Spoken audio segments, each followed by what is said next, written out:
Hello, everyone. I'm Stephen West. This is Philosophize This. Thanks to everyone who supports the show on Patreon. Patreon.com/philosophize this. Shows on Instagram at Philosophize This Podcast, Twitter at I am Stephen West. Posted a reading list for Simone Weil on there this week. Going to start doing posts for individual philosophers that have really impacted my thinking over the years. Trying to give people a roadmap for taking a journey through a particular philosopher's work. So if that's something you want, check it out on there, I guess. Now, with that said, I hope you love the show today. So to start out the podcast today, I want you to try to imagine a hypothetical person living in an agrarian society in Western Europe right before the Industrial Revolution starts to take off. Imagine someone who's a peasant farmer, deeply religious, someone who has children and a family. In other words, imagine someone who has no way of knowing, in terms of the Industrial Revolution, anything that's about to happen to their world. Now, for the sake of the example, let's pretend this person and their family had access to books every now and again. And I fully realize most peasant farmers wouldn't have been able to read back then. Bear with me, it's supposed to be a ridiculous example. But let's pretend this person had access to books. And let's say this person got their hot little hands on a new book that just came out, and that the book was something like a dystopian, futuristic sci-fi novel. Instead of the book being called 1984, let's pretend this one's called 2024. And as this person's reading it, the book paints a vivid picture of a future world that's controlled by machines. Like any good sci-fi novel, everything starts out very innocently. Machines are seen as this amazing technology that's going to make the lives of people better. Scientific rationality applied to economics is going to make things possible for people that have never existed before. A montage begins in the book, telling the story over the decades. People are moving from farm work to working with these machines on the assembly lines of these factories. People are becoming consumers of the things that are being mass-produced by these machines. It's all very fun to imagine for someone living in the 1700s, until eventually the people in the book start feeling the cultural effects of this massive change. They start to feel the alienation. Oh, now the book goes on to talk about these philosophers that come along. Weird names on these guys, in Nietzsche, Adorno, Weber. They start talking about this new feeling of malaise that starts to overtake the people living in these societies. Fast forward to the beginning of the 2020s, and this book is telling a story about how the world is transformed into something where these machines are not just economically entrenched.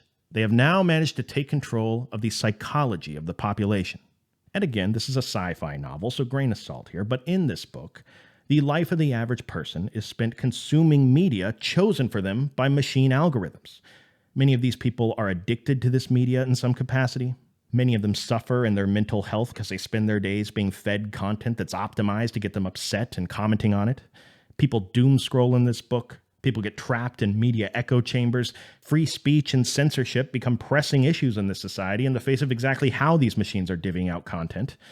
And then in the book, right towards the end, there's a new invention that comes out. It's a new version of these machines. People are calling it generative AI. And then our peasant friend has to slam the book shut and stop reading because their mom comes into the room and starts screaming at him. She says, "Are you wasting your time reading all that science fiction nonsense again? Go milk the cows. Go pickle some stuff for the winter." I don't know what a mom would say to a kid back then. Point is, imagine she tells her kid to stop worrying about this fantasy world so much and to go out there and actually get serious about life. If you just read the headlines of the major newspapers in today's world, they will tell you that we are on the verge of an artificial intelligence revolution. It's not uncommon to hear people start to compare this revolution to the Industrial Revolution in terms of its potential impact on people's lives. And what people are talking about when they say these sorts of things is not AGI like we covered last episode. This isn't about robots taking over the world. These people are simply talking about artificial intelligence as it exists right now. They say right now, this technology puts us on the verge of a new technological revolution. But a skeptical person could say back to all that, how is anybody really thinking that way? I mean, have these people writing these articles even used this technology? Look, I get it. If you're writing an article and you want to generate some excitement, fine. But what exactly is it you think this technology is going to disrupt right now? I've talked to this ChatGPT, asked it to write something. I mean, this thing is hallucinating like it's on a giant hammer and sickle float at Burning Man. This thing will write a bedtime story for a 6-year-old. It'll write a thank you letter to grandma for sending you $5 and a birthday card. What do these people think? This is going to disrupt the bedtime story industry? How is this in any way comparable to the Industrial Revolution? And I think the most optimistic people on the other side of the argument would say that you're right, it is nothing like the Industrial Revolution, because AI has the ability to change things at a far greater level than the Industrial Revolution ever did. And to start to explain why, they may start with a little historical context on the state of AI right now, a story that begins in the year 2017. See, because before 2017, artificial intelligence research was done differently than it is today. Back then, there were many different fragmented compartments that all tried to improve their AI research from within their particular field.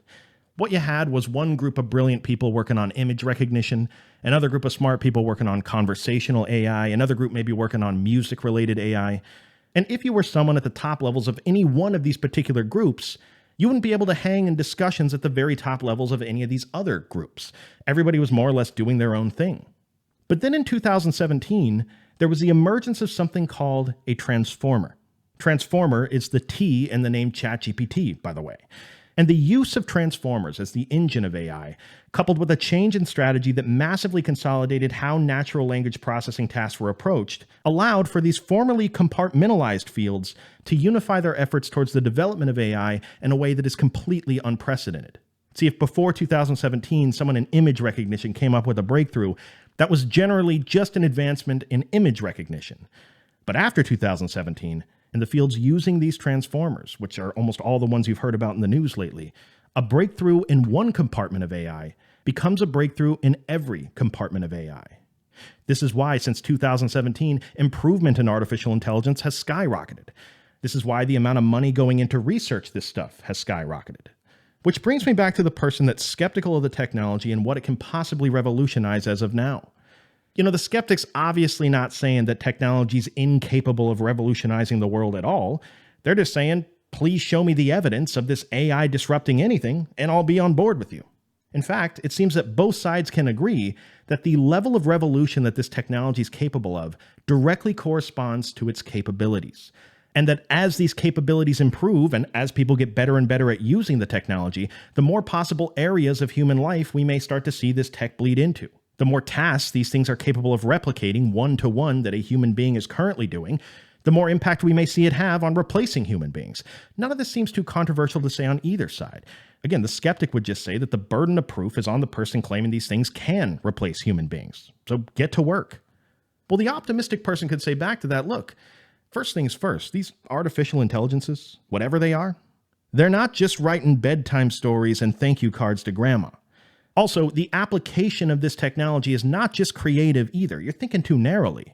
There are economists who say, just as the technology exists right now, that it has implications on 300 million jobs around the world.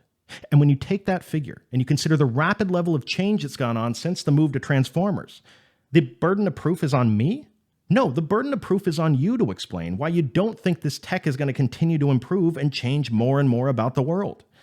Now, most skeptics don't go that far. Most of them acknowledge that the technology is improving, but they ask, how is this any different than any other technology that's come out in the past? People have literally said this about everything. Every new exciting technology that has a little buzz around it is going to change the world. Oh my God, it's wonderful.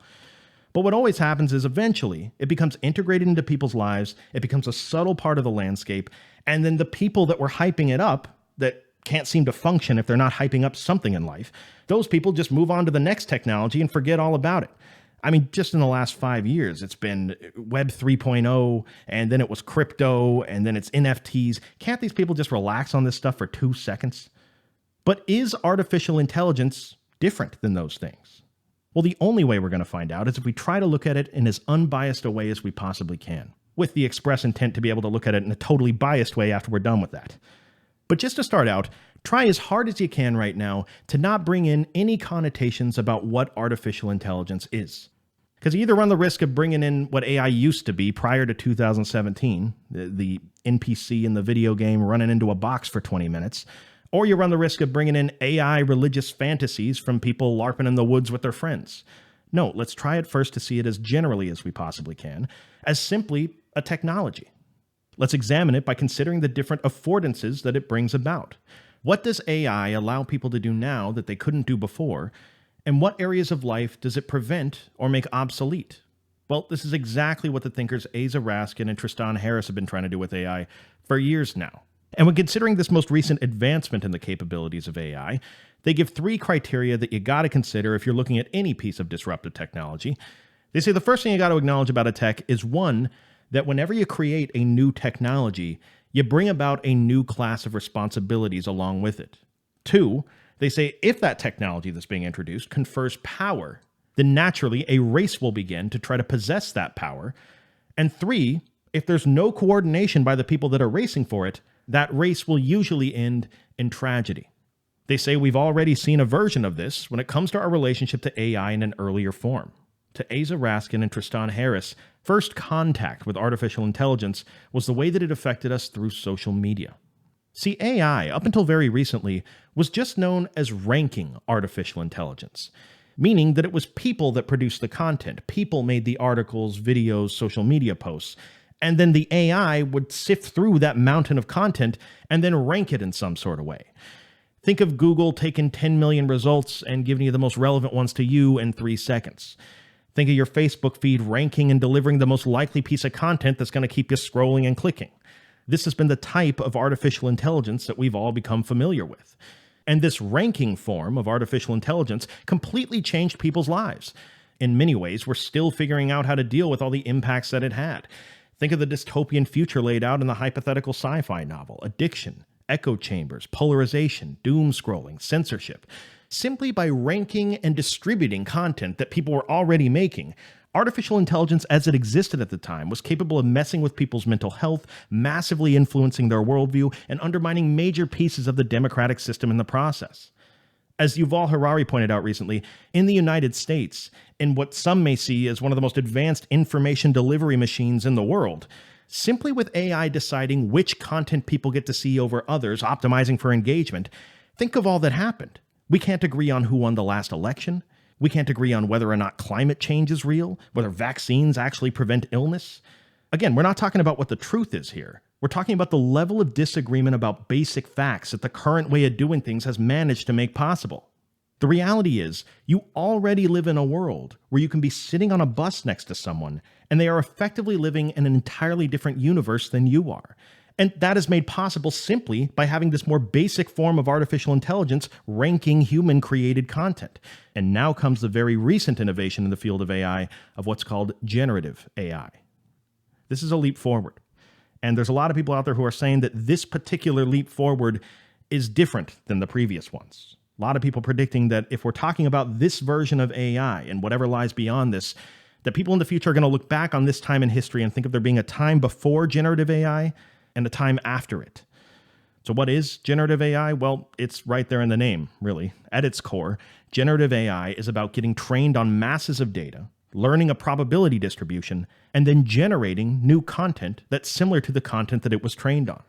If it's ChatGPT, it'll produce similar text. If it's Stable Diffusion or Midjourney, it'll produce similar images. But it's important to note that it really isn't limited to just artistic stuff. With an API, this thing can generate a shopping list for you. It can generate a list of the most relevant pieces of information from 100 different emails. The limits of the possibilities are truly unknown. And the big thing to take away from this is that the whole point of this leap forward in the technology is that AI can generate things now, not just rank them like in a search engine. So then you got to ask at that point, if someone can generate things for next to zero cost and way faster and more efficiently than a person could ever hope to do, the question becomes not if there's anything this can be a one-to-one replacement for that takes 100% of a human brain to accomplish.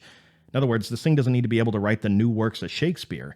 In order to be disruptive to the world as it is, this thing only needs to be able to do repetitive, data-intensive things that it takes 10% of a person's brain to do. But this thing does them at zero cost with no wait time. Think of how word processing used to be. When your grandparents hit the workforce, being able to use the Microsoft Office suite was not a required skill for getting hired. But by the time they retired, along the way, they needed to become literate in Microsoft Word. The technology disrupted how they were doing their job. If when Microsoft Word came around, your grandpa refused to do it, like he went into his boss's office and said, no, I'll work twice as hard as everyone else. I'm the fastest writer on planet Earth. I'll show you. I'll stay late. Please. The dude would get fired. Because no matter how fast of a writer you are, just between copying and pasting, formatting, the sharing of files, there was a world of word processing before digital computers and after digital computers. Even a mediocre newspaper delivery person in a car can deliver newspapers 5 times faster than the best person on a bike. In other words, the technology raised the former standard for what the bare minimum was in terms of efficiency, and everybody else either had to play catch up or get left behind. Now, I don't want to focus too much on the economic side of this here. Fact is, there's a lot more to talk about with the impact of AI that doesn't have to do with people's jobs. But the economic side of this is something that a lot of these optimistic people in the conversation are talking about. And people like Ahmad Matask, CEO of Stability AI, he has said that while there's all these people out there who may be worried about AI replacing human beings in the workforce, that's not necessarily true in the short term. He says AI won't replace people. People with AI will replace people. Fellow optimists might say, take what was just said about Microsoft Word and apply this same thing that happened to the inefficiency of how word processing used to be, and apply that to every single piece of your career where you do anything repetitive, data-intensive, or time-consuming. Think of your job right now, whatever it is. Real question they would ask, what percentage of your time at work is not you utilizing your full expert capacity on what you're good at, but is instead dealing with rudimentary, simple, time-consuming tasks that could be automated if AI improved even a little? How much of your job could be made more efficient just at where the technology is now? Now, a lot of people don't work jobs that are on a computer. These people would say doesn't mean they can't optimize certain aspects of their job with AI. And if they don't, their employer certainly will. And eventually, AI literacy will be mandatory like Microsoft Office literacy. See, this optimistic perspective just needs to be said at some point in this episode. There are voices in this conversation that's going on about generative AI that say, in a very motivational sort of way, that we are living in amazing, amazing times, man. Like, you have the opportunity to learn about this technology early on and then be at a huge advantage over other people around you as you watch this stuff restructure what life is for a human being. That there's a relative handful of people even thinking about AI right now. And these people think this is one of those areas you could truly, in the next year or two of learning about this stuff, you could become somebody part of the decision-making process of how to roll this stuff out, because you genuinely be one of the most educated people on it in the entire world. Just go to aidouchebag.com and get their 5 pillars to success. And we're going to talk about the good effects this could potentially have on society. We're going to talk about all the bad. I just want to say again, before we get into this, my job here is to give you different takes. Your job is to figure out where you land on all this. It just seems tempting for people to fall into either that contrarian echo chamber camp where they're endlessly skeptical about AI, or to fall into the fanatic religious person that's committed to the computational theory of mind. Just make sure, as we talk about the good and the bad here, that you try to decide what you think may be based in reality, and when these people talking about it, go off and start LARPing. Because there's definitely some LARPing going on. And I want to let them LARP. Okay, it's fun. But I don't want to waste your time with too much of that. So here's some applications for the good it can do in the world that seem relatively reasonable. Really, all you got to do if you want to find one is picture any area of society where one person's expertise isn't scalable to thousands of people, where then there's bottlenecks that are created in terms of access to those services. Generative AI, people say, can massively help with these sorts of things. So the obvious low-hanging fruit here is going to be healthcare and education. The average doctor visit takes people 2 hours of time between scheduling, waiting in line, transportation. And that is only because people are navigating a system where there's a small number of qualified doctors who need to be able to help everybody. But most of the sessions where these doctors are seeing people, doctors not using 100% of their creative expertise. Depending on the type of doctor, they're looking at a pimple and telling people it's a pimple, not skin cancer. They're doing routine follow-ups. There are equivalents in the world of medicine of busy work. But imagine a world, these people say, where you could feed an AI your entire medical history on your phone, everything that goes into a chart. And then imagine, in between episodes of your favorite TV show, you could be sitting on your couch, send it a picture of your pimple, which the AI would then compare to billions of other pimples it has in its pimple database, and it could diagnose that you have a pimple without taking up a spot in the hospital, without any feelings of embarrassment that often stop people from seeking out information. Imagine the countless potential applications in healthcare when it comes to diagnostics, or sifting through mountains of data. And imagine the service being provided basically for free to people. This is something that an optimist in this conversation might say. Think also of how education could change. Think of just the applications in the area of tutoring when it comes to lower income kids that don't have access to great teachers or test prep. This AI, this thing doesn't have to be teaching the highest levels of quantum mechanics. It's just teaching basic academics. So while usually a teacher's time has to be fragmented between students, it's not scalable, larger and larger class sizes, and then there's that one kid in the corner that's struggling that needs the extra help. Imagine one of these algorithms learning everything about that kid and then generating, in the generative AI sense, generating lessons for that kid specifically tailored to them. Knowing how they learn, knowing their biases, the way they get distracted, knowing what things are easy for them, what things are more difficult. Again, an optimist would say, imagine that being available to everybody at next to zero cost. What might the world start to look like? Lots of people talking right now about how this could be applied to weather predictions, floods, earthquakes, hurricanes. When it comes to traffic predictions, I mean, imagine the increased levels of efficiency you could have if you had a person directing traffic at every streetlight in a city. Yeah, that'd be great, but we just can't do it right now because it's not scalable. But what if we could? Oh, on that same note, people say, how about farming?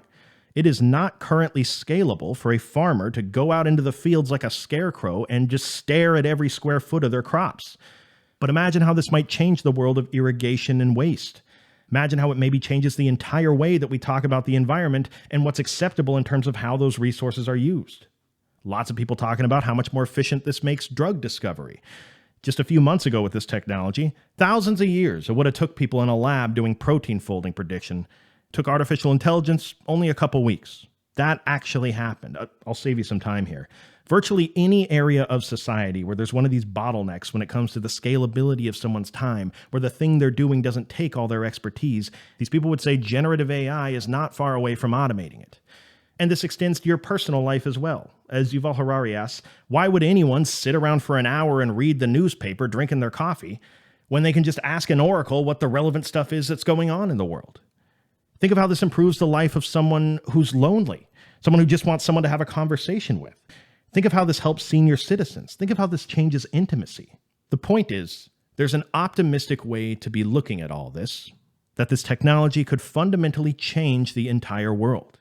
It could make the human race so much more efficient and intelligence so scalable for the average person that it creates an economic abundance where nobody has to go without anything anymore.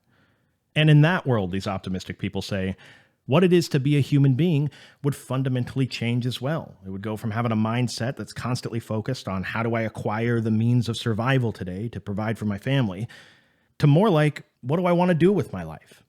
Which no doubt would create new problems for people. The utopian LARPing starts to get pretty real right around here. All this stuff certainly needs to be said, okay, but it should also be said that basically every one of these things we just talked about, that the technology could be used for to produce something good, in some other sector, some other application, the same capabilities could be used equally effectively in a predatory way. And then imagine the impacts of that being in the hands of virtually everyone for free. For example, the personalized education we just talked about. How wouldn't it be great if the AI could know everything about you and personalize lessons just for you? Wow. Well, the flip side of that is imagine an AI could know everything about you and then uses all that information to sell you stuff. I mean, if you think it's weird now when an algorithm knows what to recommend for you to buy, imagine a world where these things know every interest that you have, every bias that you have, every fear that you have. And not just when it comes to sales. Imagine something that's optimized to personally take advantage of your psychology in any way that it can, and something that can generate content that then reinforces that story that it's telling you. Asa Raskin and Tristan Harris talk about a lot of things that could go wrong if we're not careful with this generative AI. But one of the scariest things they talk about is that when you consider the capabilities of this technology, when you consider fake news stories, when you consider deep fake videos, when you consider bots that are able to take over comment sections and potentially influence elections, the big fear is that people will go from where they are now, where they have a hard time being able to trust sources, to not being able to trust sources at all. In fact, it all gets pretty philosophical fast in a world like that, because how does anybody know whether they can trust anything about the state of the world they're receiving through content? How can anybody know whether they're ever talking to a real person? Hate to bring up old people in this episode again, but look, everybody knows what it's like to have a relative or someone you know show you a video of something crazy they saw on their phone the other day. And to anyone with basic critical thinking skills that's been around the internet for their whole life, to you, it's obvious what they're looking at is CGI. To you, this is CGI on a level of Star Wars Phantom Menace 2001. But to them, they can't tell the difference. They think we're living in a world where they just interviewed an alien on the news last week. What I'm saying is, we can all see how helpless you would be if you truly couldn't tell the difference between reality and a synthesized video. And it doesn't take much to imagine a world where this technology improves enough that you can't tell the difference either. And short of giving up, short of just accepting you can't know anything about the world that isn't immediately in front of you, short of us creating counter-technology of some sort, what could you do in a world where AI can generate content that manipulates your attention and then creates a false reality that imprisons you? It's already doing it to a lot of people just using algorithms and their political bias. It just reminds you of Guy Debord and the Society of the Spectacle and how he said all the way back in the 1960s that reality is no longer something that people are participating in. For thousands of years, what was relevant to you as a person was what was going on right around you that you could see. But he says now we live in a world where your social role is not to participate in reality anymore, but just to contemplate the spectacle that's given to you. With generative AI in the mix, this would be that spectacle of his taken to an exponentially greater level. Think of all the implications this could have on democratic systems in particular. The whole thing that makes modern democracies work is that we can rely on there being free citizens, educating themselves, having real discussions with each other, trying to come to a progressively more accurate understanding of the general will of the people. But in a world where people are being curated, every piece of information they consume, and they can't trust anything that they read, and they can't even know if the person they're talking to online is a real person or just some persuasion bot deployed by an ideology that progressively gets to know you and convinces you to join their side. In that world, how does democracy even continue? How do democratic systems built around checks and balances and slow-moving progress to safeguard against tyranny, how do these kinds of systems regulate something like generative AI that potentially changes faster than you can regulate it? There's a great metaphor I heard a long time ago, of all people, by Dan Carlin, the history podcaster. Shout out to the GOAT, by the way. But he compares the state of modern democratic systems like the United States to a couple that buys a house. And that one weekend, they're out looking at their house, and they notice there's some mold growing on the outside of the house. Now they have a problem to solve. They have mold. So they start talking about options as to how they're going to solve it. But they can't agree. They can't agree on a solution, so they just put it off until next weekend. And then next weekend. The two parties, as it were in this example, keep arguing about it for years. Heated arguments for decades it went on. Great ideas on both sides. But they eventually get to a place where now the mold they were arguing about has gotten worse. Now it's spread into the foundation of the house. Now what originally was a problem that could have been solved in a weekend, now this is something that's going to require a radical change to be able to fix. One of the questions he asks is, how are these modern democracies that are designed to change slowly to prevent radical groups from overtaking them, how are they supposed to fix problems that are systemic? And now, how can something that is this slow moving ever work efficiently enough to keep up with something that improves as efficiently as generative AI? Makes you wonder if democracy needs to be reoriented to be able to deal with the pace of change. Makes you wonder if people will lose faith and move more in the direction of electing powerful people that can implement sweeping change and regulations. Just something to keep your eye on in the coming years. But another thing that needs to be mentioned on the potential negative side of this is that the people on the optimistic side were very hopeful about the possibility of this improving people's efficiency and bringing about economic abundance that changes what it is to be a human. But if we're being realistic, isn't it also possible that this just eliminates jobs? I mean, if one person can now do the work of three people by automating basic stuff with AI, what's more likely? Are companies just going to get 3 times as much work done? Or are they going to fire 2/3 of their workforce and have 10 people do the work of 30? See, that's the thing about this technology that takes any task it's capable of disrupting and then amplifies it, good or bad. Does this just take the flaws that are already present in the existing system and amplify those? Does this technology lead to a tech-driven, resource-abundant utopia, or does it just make the rich richer and the poor poorer? Do the super rich just accept a super high tax rate to be able to fund a universal basic income? Would that even fix the problem? There's plenty more bad I could talk about here. Training data with copyright infringement, plagiarism. Algorithmic bias alone could be an entire episode, and how AI is less of a technology as it is a social phenomenon when you consider just how many people are being affected by this stuff. Kate Crawford's work is pretty illuminating on the subject if you're looking for something cool to read. But I don't personally want to sit here and speculate for hours about all the bad that could happen, because I think you guys get the point. As Asa Raskin and Tristan Harris say at the Center for Humane Technology, we have a window here where the ground rules for how this generative AI is going to be rolled out have not yet been established.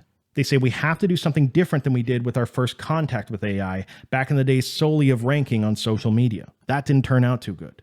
And consider the fact that as we're trying to figure out how to handle all this, there are a handful of CEOs in the tech industry that are essentially deciding the fate for all of humanity. That has to change. Even the CEOs say it has to change. And if you care at all and you want to find out more about what you can do, you can go to the Center for Humane Technology on the internet, or you can look for it in your yellow pages. But to return back to our agrarian friend at the beginning of the episode, reading a sci-fi novel about the coming industrial revolution and the age of machines, as we said at the beginning, there is no way someone could have known back then how alien life was going to look like for someone living just 2 generations from them in the future. And it's important to document the benefits and the challenges people faced living in the world after the Industrial Revolution that changed what it meant to be a human being in the Western world. And if we're on the verge of a revolution, similar to that of the third Industrial Revolution, the World Economic Forum says that all this AI business is just part of what they're calling the fourth Industrial Revolution. If we're on the verge of that, then as someone who's living through it, who's a fan of philosophy and thinks about large-scale historical trends in thinking, you find yourself in a pretty unique position here. You have the ability to prepare yourself for something like this. Most people aren't even thinking about this stuff. Most people don't have the luxury to. Most people are just doing their best, working hard, trying to earn a paycheck and spend some time with their family. When a new AI feature shows up on an app on their phone, they just use it.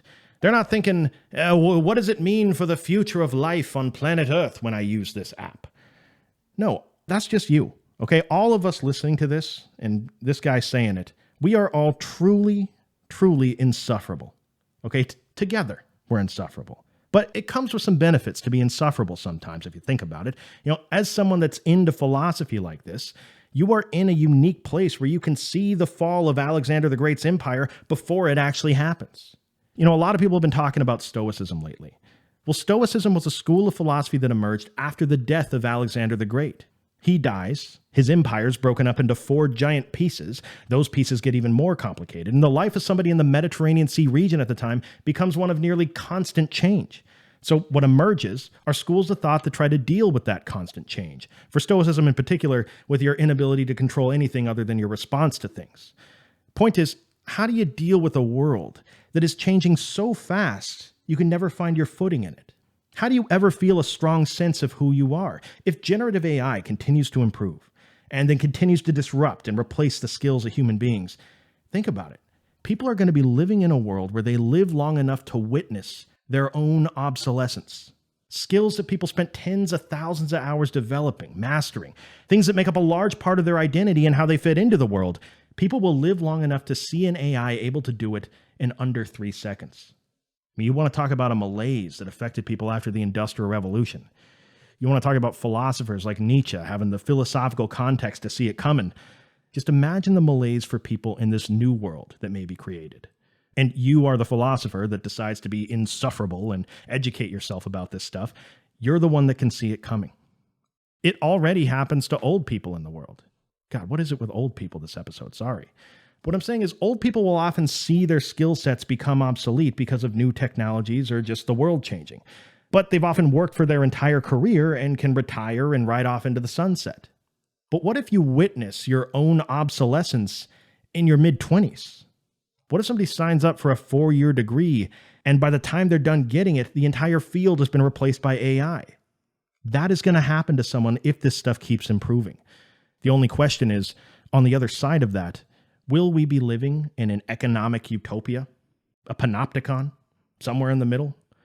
I don't know, but what I do know is that philosophy can help people see it coming. See, we're not like the peasant farmers that lived before the Industrial Revolution. Just like the technology we're facing, we are something different. Thank you for listening. Talk to you next time.